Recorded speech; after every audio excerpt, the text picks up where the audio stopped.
What's going on, everybody? Welcome back to another edition of the Dolphins In Depth podcast. I'm Daniel Oyefusi.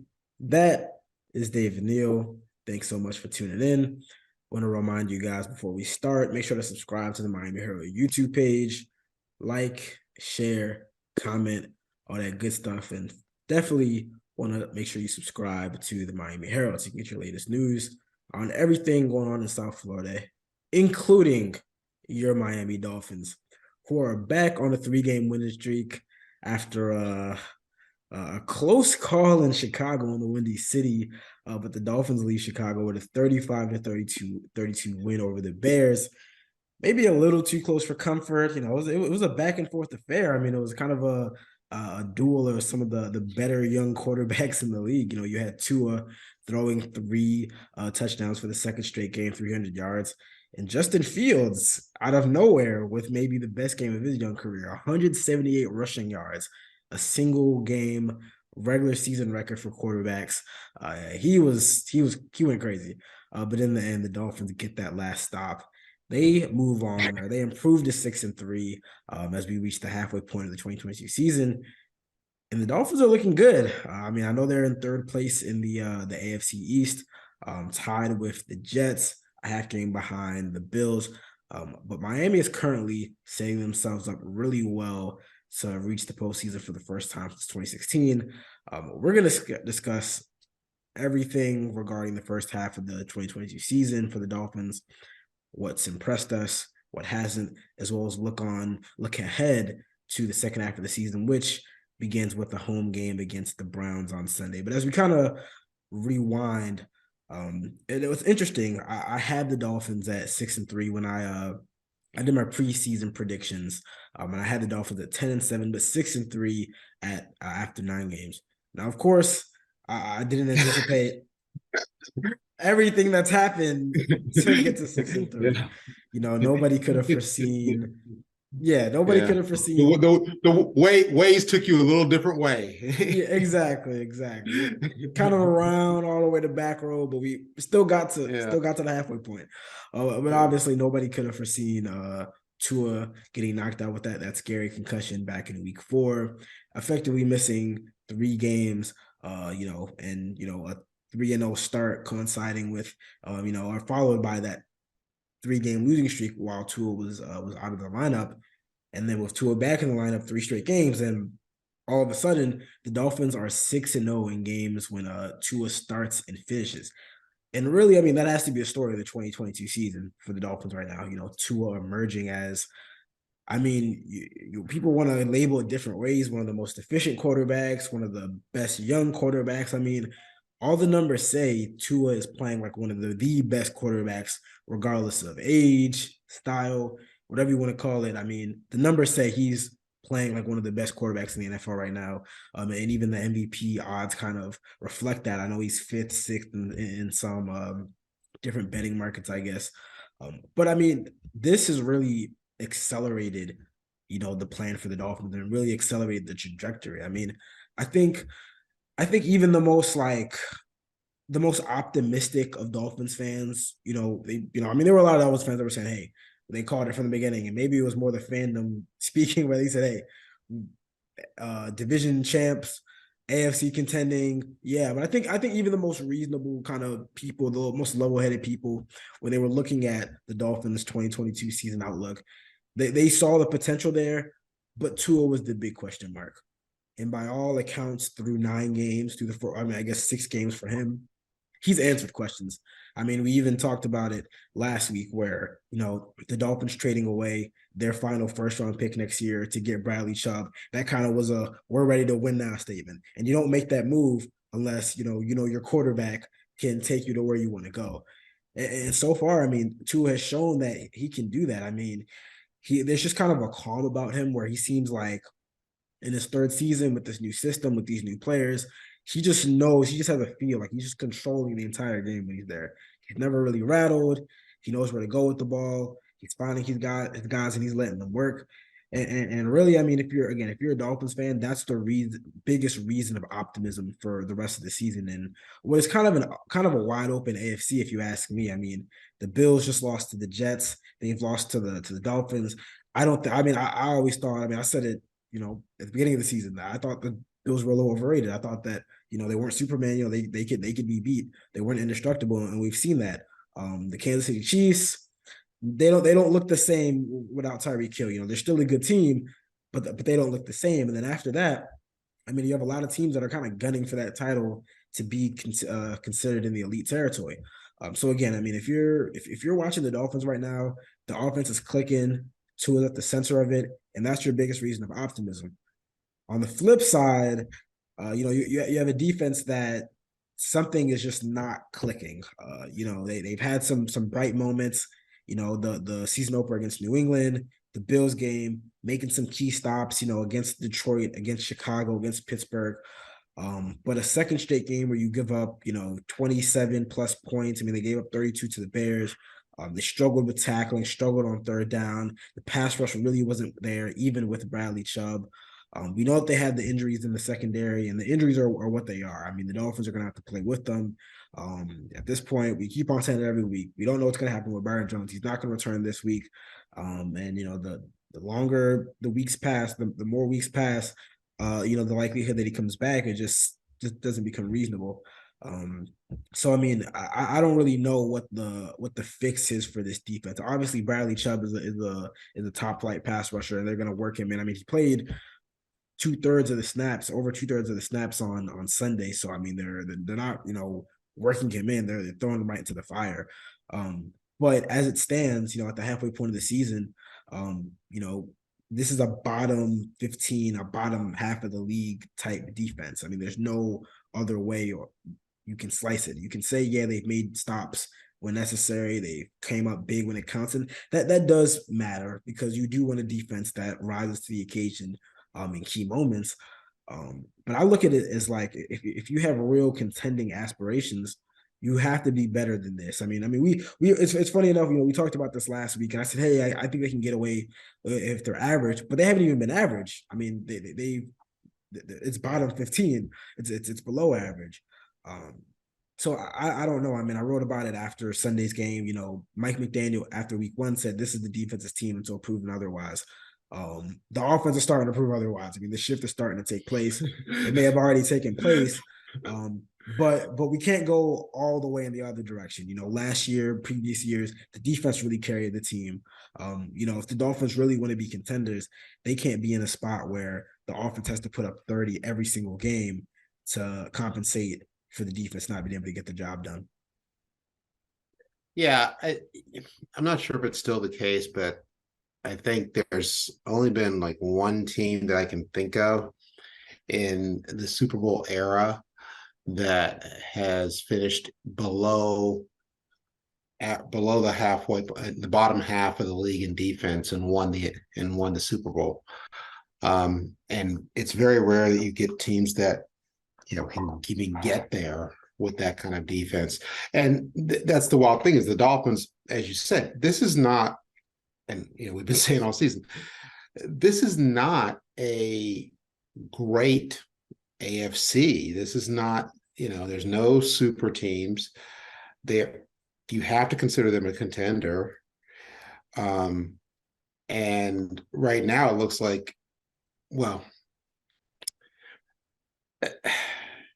it looks like the defense is what could be the problem that actually keeps them from going farther if any facet does. Now, that said, I mean, Tyreek Hill's having it looks like an almost historic season. Not almost, he's having a historic season. They've done what they need to do, what you need to do if you're a good offense or you're a good defense. You come up against a weaker other unit, you pound them, and you keep pounding them, and you build your stats on them, and that's what they've done the last 2 weeks against defenses that we knew going in they weren't particularly strong. But yeah, you gotta have your defense has to perform better. As we said last week, you can't be giving up what they've given up the last 2 weeks and thinking, yeah, this is going to get it done in December in Buffalo, or in January in Buffalo, or January in Kansas City, or even, if you got to deal with Baltimore again. Um, and you also can't think that, gee, we're, like that Baltimore game can repeat itself, if you give up a jackload of points. And so, and the offense, aside from the Baltimore game, hasn't put up huge points against, another quality defense. Yeah. I mean, it's And good. I was gonna say it's good that they are starting to stack up those right, those performances, but you also have to kind of give the caveat, like, hey, it was against the worst defense in the league in Detroit, the defense in Chicago that just gave up two of its best players. So that's right. fair. Now that said, Tua is having a tremendous season. It seems like there's this perfect mesh of,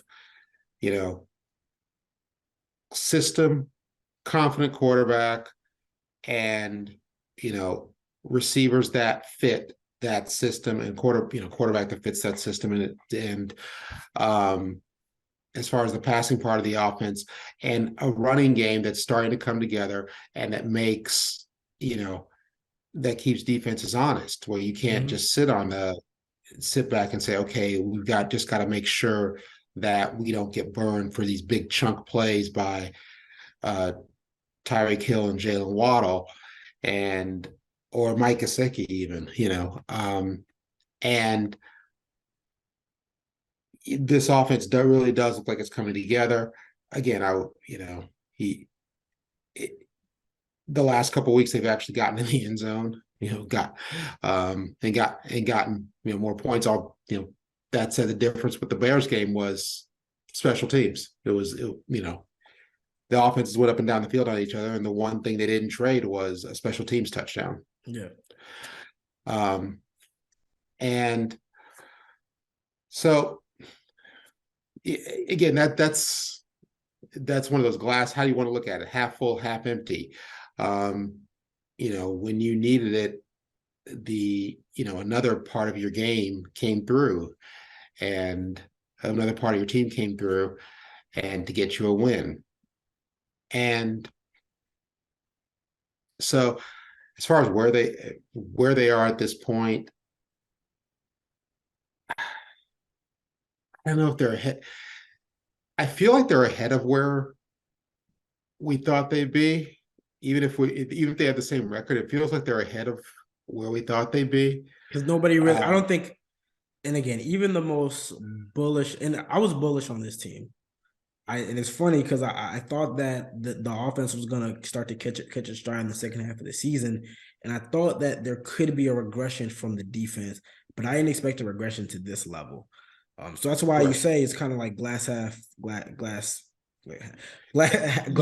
full, half empty. Right, half full. Like how are you looking at it? Are you looking at it in the lens of, well, Tua has emerged into one of the better quarterbacks in the NFL, and this is a quarterback driven league, or Tua has emerged, but also you have one side of the ball that's clearly not playing up to its potential or up to its standard. And also on the flip side, on the other side, you've got, okay, the Bills are not unbeatable, but they still are right now, look like the best team in the AFC East. But did anybody expect the Jets to be anything other than scrimmage fodder? Yeah. Early in the season, remember the coach is talking about keeping receipts, and we're like, yeah, you can keep them receipts, like we can keep that Walgreens receipts. It's still not going to do nothing. But wow, they've looked really good. Well, they looked really good last week. They didn't look so good 2 weeks ago against New England, and they looked pretty good against a Dolphins team that was playing its third string quarterback who didn't even expect to play. So, but that said, they're right there, and they've got, for right now, they've got the tiebreaker over Buffalo. They got the tiebreaker against the Dolphins, and head to head. So yeah, that they're kind of factoring into things in a way that you didn't expect. But I think Dolphins fans should be happy about where their team is right now. And it isn't always, hasn't always been pretty. It isn't always exactly what you want. But end of the day, yeah, the 6 games your number one quarterback has started and finished, they've won. Yeah. And it's happened through some very different ways, but that's maybe that's okay, because if you can show you can win different ways, and you can be comfortable in a game later this season, in a big game that goes against type, that's not going as you expect, but you can still know, hey, we can win this. Okay, it's you expect a shootout and it's 13-10 in the fourth quarter. Okay, we can they can think, hey, we can do this. We can win. We can come out of this. We can win this. Or if it's you expect 13-10 and you got 33-30, you're like, okay, fine. We've been here. We can play this game. So I think they should feel good about where they are. And I do want to see them execute and put up points, big points, 28 and up on a very good defense that isn't like having massive brain farts like Baltimore did. I want to see also what happens as their running game gets going even better. The defense has to give you something a little more if you're really serious about thinking Super Bowl. They've got to give you more. They've got to give you something more than they've given you so far this season. And yeah, Justin Fields is incredibly mobile, incredibly slick. He's almost like Lamar Jackson or Mahomes. And he's also apparently figuring out, he's figuring out how to attack in the passing game. But boy, you kind of wanted to see them sit on him a little more than they did. By the way, remember when dual threat quarterbacks weren't like a thing, and nobody wanted dual threat quarterbacks, and they were worried about. Now it's like you can't really function if you can't move a little bit. Yeah. It's crazy how times change. Can we have a 6'4" white guy who can sit in the pocket and throw the ball, and no, that guy running around who can run, who could throw the ball 90 yards but also run 90 yards. No, we don't want him. It's a new era for sure. Yeah. So but yeah, you gotta want to see them sit on somebody that's not fresh out of the fields, like like a Kenny Pickett was. Yeah. And so and this week will be interesting, because the Browns pound you with Chubb. I don't think they've got the best quarterback play. Dolphins are familiar with Browns quarterback, of course, but the Browns kind of get the job done and have been getting the job done on a lot of weeks. So it's going to be an interesting game it's going to be an interesting test for the defense, especially. Yeah, I will say to your point, one of your previous points, there is something to be said for them being able to win these close games, because the previous year these were games that they were not able to win. I mean, we saw them lose close games to the Raiders, early on in the season in overtime, and some other games that they just weren't able to eke out. So there's something to be said for being battle tested, and being in close games, with being able to find ways to win. So we'll see how the second half of the season goes. Obviously, if you want to go deep in the playoffs, you're gonna have to win some close games. So we'll see what's in store for them. We're gonna take a short break. When we come back, we're gonna kind of preview the second half of the season. That treacherous December slate maybe not as daunting as it initially looked. We're gonna give you some predictions for the second half of the season, as well as preview the Browns game. So stay locked with us. What's going on, everybody? Still here on the Dolphins In Depth podcast with David Neal, talking all things Dolphins. And as we look ahead to the second half of the season, as I said before, the Dolphins are 6-3, and they've really set themselves up well for their first playoff appearance since 2016. But the job isn't done.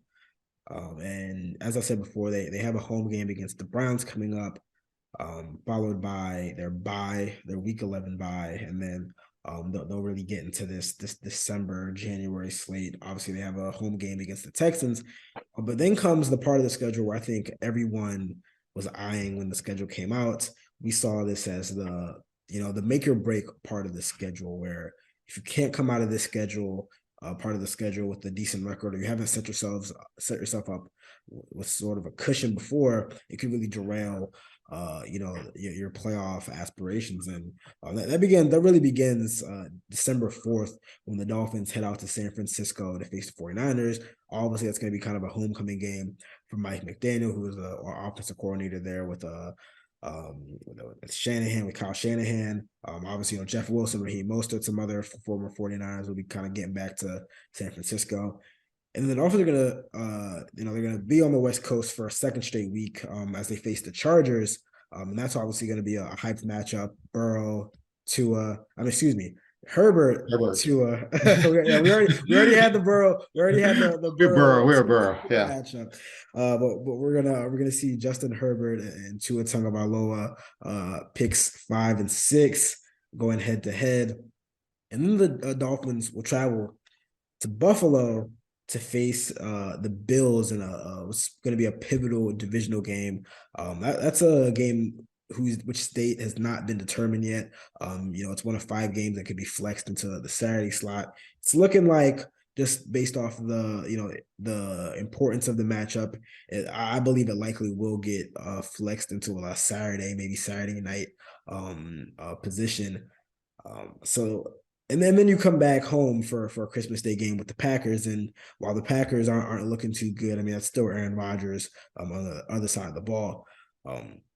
But David, that's a lot of travel. It's a lot of good teams on that schedule. I mean, you're traveling cross country to San Francisco to face the 49ers, and then you have another game on the West Coast against the Chargers. You have a potential situation where you're only home for 4 days before you travel back out to Buffalo. I mean, these are 3 straight road games before coming back for Christmas Day. But obviously then, it wraps up with, the Patriots on the road, and then the Jets at home. I guess first, are the Dolphins, can we kind of pencil the Dolphins into the playoffs? I mean, we still got 8 games, but at 6-3, 2 very winnable games coming up before that December slate. Is it fair to pencil the Dolphins into the playoffs? Because I think a lot of people are already kind of assuming, hey, one of those 3 wildcard spots at the minimum is the Dolphins. Are you ready to go there yet? Not yet. Although if they get to 8-3, I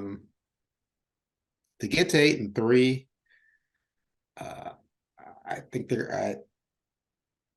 I think that's a lot more comfort. Packers game on Christmas Day. Yeah, it's Aaron Rodgers, but Aaron Rodgers is one of 53 people who do not want to be there. The Packers are going to be out of it. They're not going to be home on Christmas. People forget this. Athletes are human beings. They have families. One of the things when I was covering the NHL, the joke used to be, always bet on the home team on the day after Christmas games, because teams weren't allowed to do anything on Christmas Eve or Christmas Day, literally anything. They had to be at home, and nobody don't always bet against the team that doesn't want to be there. The teams who don't want to leave their families and don't want to just be there. The Packers are going to probably have the U-Hauls packed by that point. It's Christmas Day. So that's going to be 9-3, I think. those other games,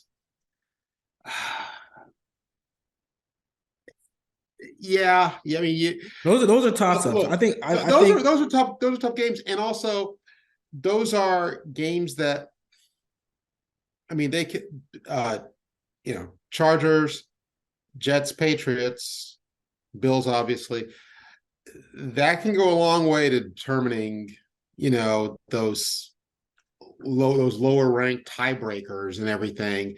And yeah, if you gotta win, one or two of them to get in, because otherwise you're gonna wind up, you might wind up with a nice record, and then on the fourth tiebreaker, you're sitting at home. Yeah. Um, And currently, as it stands, I mean they're kind of one and one when it comes to potential significant tiebreakers. Because obviously, if you're kind of assuming the Bills are going to win the AFC East, the Dolphins have lost, one of two games to the Jets. They've lost one game to the Bengals. Now, obviously, they're a game ahead of the Bengals, but if it comes to a tiebreaker, if it's a head-to-head tiebreaker, the Dolphins lose out there. So yeah, I mean, those are games where if you can win more of those games, it sets you up to avoid those tiebreaking situations. And I don't know that what's the latest injury update on Josh Allen's? I don't know. I mean, I'm not a and orthopedist and whatnot, but they're talking about it being like a Tommy John type surgery. Like, I mean, I don't know how significant it is, but again, if that comes into play, and even if he's okay, even if he can play, even if it's not a significant injury, I mean, Buffalo just got straight beat by the Jets. Yeah. They got straight beat by the Dolphins. So again, they're not like so head and shoulders above, the rest of the conference. They edge the Chiefs. So you'd say, okay, the Chiefs have been, the best team the last several years. So, you'd say, okay, fine. They're the number one team in the conference, but it's not like they're, there's no team that's like a juggernaut. I mean, even like maybe some previous years Chiefs teams, yeah, because they had Tyreek Hill and Travis Kelce, and they gave you that feel that they could just blitz you out of the stadium, but because they did. Yeah, exactly. But there's no team like that now where they're just gonna run you out of the building in the first half. I mean, I think the Chiefs still can do that. I just think they can't do it in the most spectacular way, like that they used to with Tyreek Hill.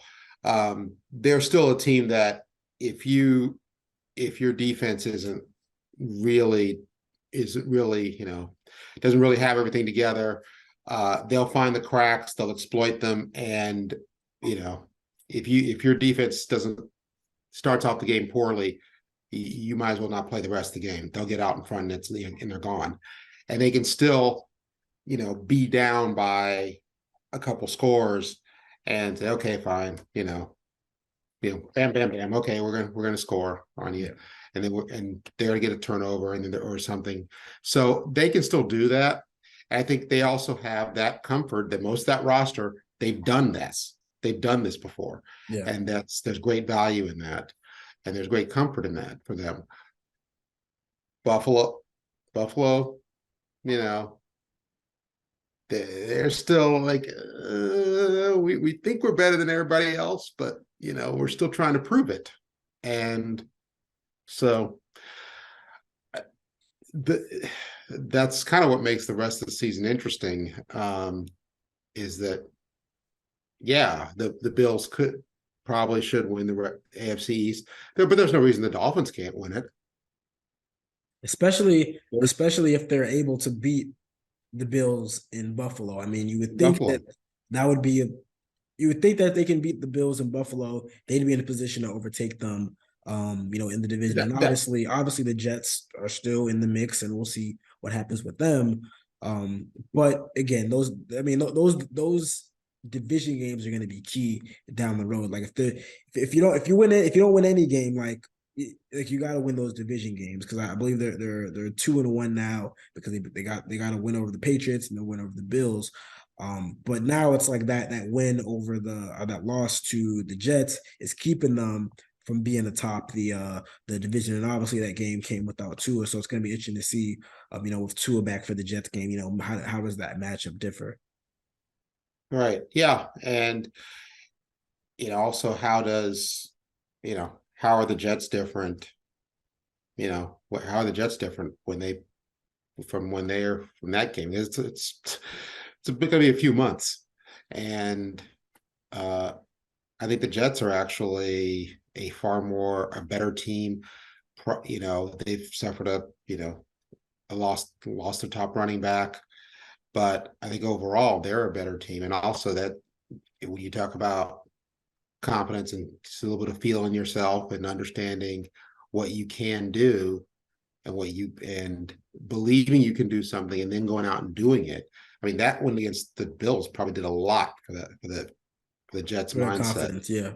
And so the team that Dolphins see on January 8th, I think is going to be definitely overall better than the one that drilled them. And obviously the Dolphins are going to be better. Yeah, yeah. Hopefully, because the defense, your defense, you would hope. The offense for sure is, much more improved than last time they played that game. Right. You hope that Tua is going to be there. You assume, okay, if Tua is there, they're going to be a better team. Yeah.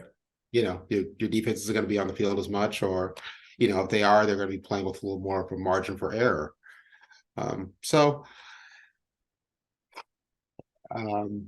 It is I've always loved betting on games and sports gambling. I would not bet on anything long range In the AFC, no futures, AFC, no futures bets. especially the AFC East. I'd just like, okay, yeah, y'all, everybody else, put your money on the table. I'm just gonna put my drink on the table and let's watch and see how this plays out. Yeah. No, most definitely. One thing I like to do on Tuesdays, after all the week's games and Monday night is over, is just to kind of get a holistic view. I look at various analytics sites and, like ESPN has their football power index. And it's interesting because in ESPN's projections, I mean, they give the Dolphins about a 73% chance to make the playoffs. So that's right now. So that's pretty strong, as you'd expect after a 6-3 start. 9.6% chance to win the division, a 30% chance to make the divisional round, which is, I think Dolphins fans would take 1-3 odds, as well as 9.4% chance to make the conference championship, 2.7% chance to make the Super Bowl, and then 1.3% chance to win the Super Bowl. So obviously that's way down the line. But according to the analytics, metrics, projection sites, the Dolphins are in a good position to make their first postseason appearance since 2016. FPI also has them ranked 9th in the NFL. I guess just off of like the strength of the team. Kind of interesting enough, they're ranked behind the Bucks, the 49ers, and I guess as well as the Bengals. I think those are three teams where you could kind of say like, oh, that's kind of weird. So obviously they have their various rankings that go into that. But I think for the most part, it's definitely, right now for the Dolphins, the defense that's really like holding back maybe the long-term perception of them, of whether they can really make a deep playoff run. But I mean, last year we saw a team like the Cincinnati Bengals just really catch fire at the right time, kind of sneak up on people. I mean, I don't think anybody, a month, 2 months before the playoffs started, really saw the Bengals as a team that was gonna, be representing the AFC in the Super Bowl. But McDaniel says it, the coaches say it, the media, we say it. It's about who number one stays healthy, and right now, I mean, the Dolphins have had their fair share of injuries, but for the most part, they've avoided major injuries in the past few weeks. They're starting to get a little bit healthier. So it's number one, who's the healthiest, and number two, who's playing the best.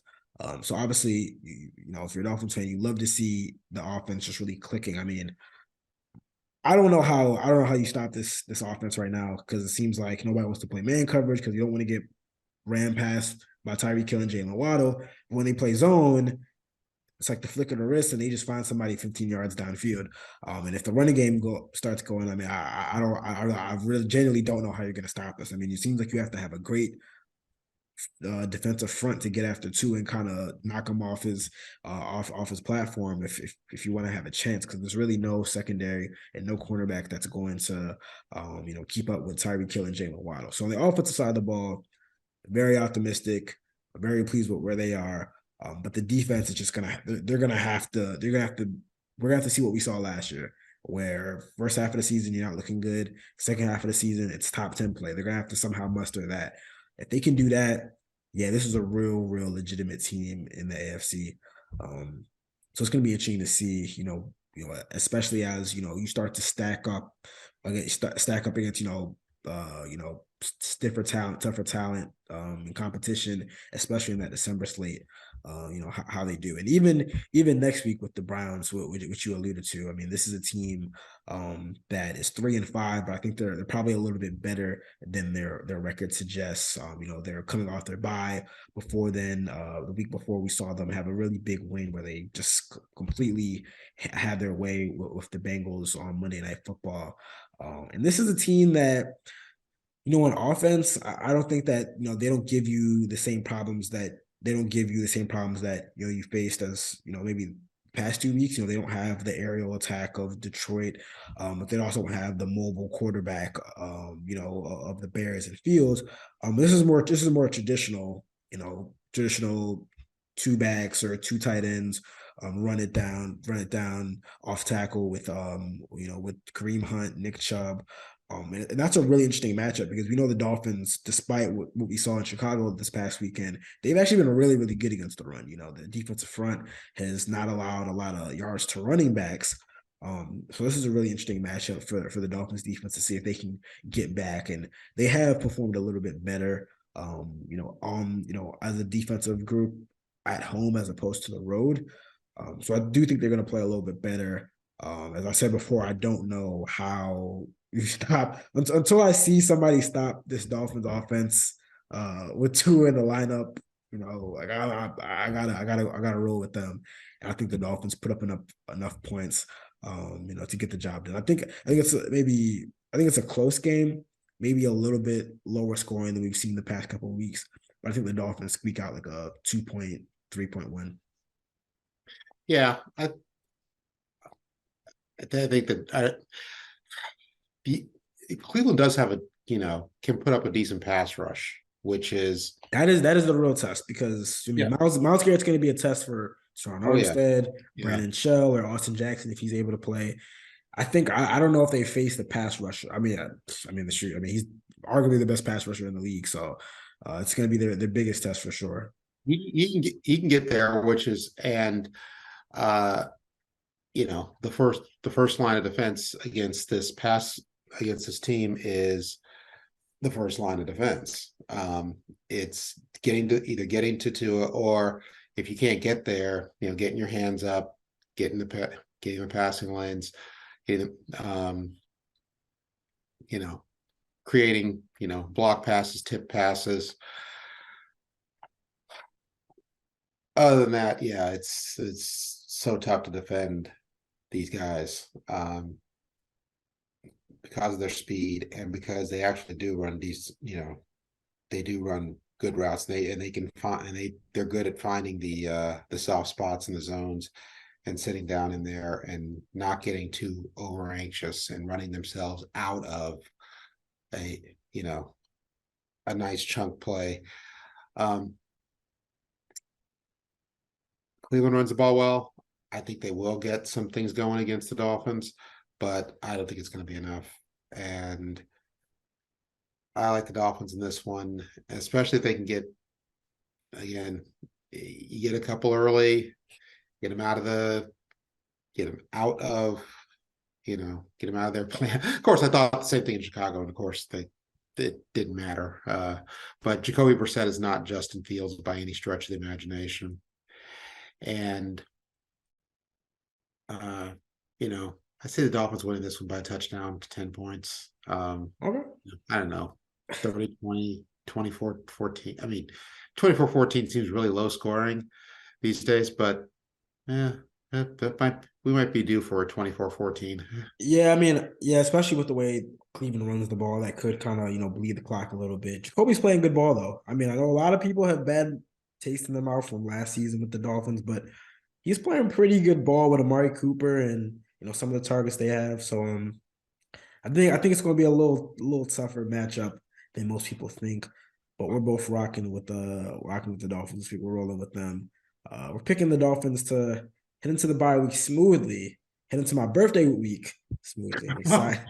I'm just, Well, I'm the just glad really that important thing is birthday week. yeah, I'm just honestly, I'm just glad the bye week aligns with it, so I can, you know, You can say act a fool. Yeah. nah, not the fool. Just say peace. Disappear for a little bit, a couple of days, get some rest and relaxation. But that's besides the point. That's besides the point. We're like I said, we're rolling with the Dolphins with this week, and we'll see if they can extend that winning streak to 4 games. They got stuck on 3. They won their first 3 games, got stuck there. They're back to 3 straight wins. We'll see if they can make it 4. Well, that brings us to the end of another edition of the Dolphins In Depth podcast. I want to thank you guys so much for tuning in. Reminder again to subscribe to the Miami Herald YouTube page, like, share, comment, drop questions below, share it to a friend, subscribe to the Miami Herald. As always, have a ton of content throughout the week, leading all the way up to game day where we have you covered from all angles of the world when it comes to the Dolphins. Really. I mean, wherever you want, we got it. All things Dolphins, everything. We We'll got cover the it. concession stands if you want.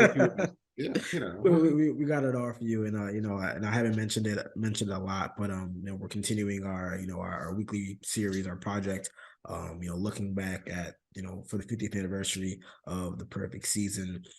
Every Wednesday, we have a bunch of great new stories that kind of look back on that time, getting perspective from a lot of players, a lot of coaches, people who were right there when the Dolphins went 17-0 in 1972. And it's also in print as well, our Wednesday sports edition. So definitely make sure if you're at Publix or wherever, make sure to get that. But again, we'll be back next week to recap all things Dolphins. But until then, you guys take care. See ya.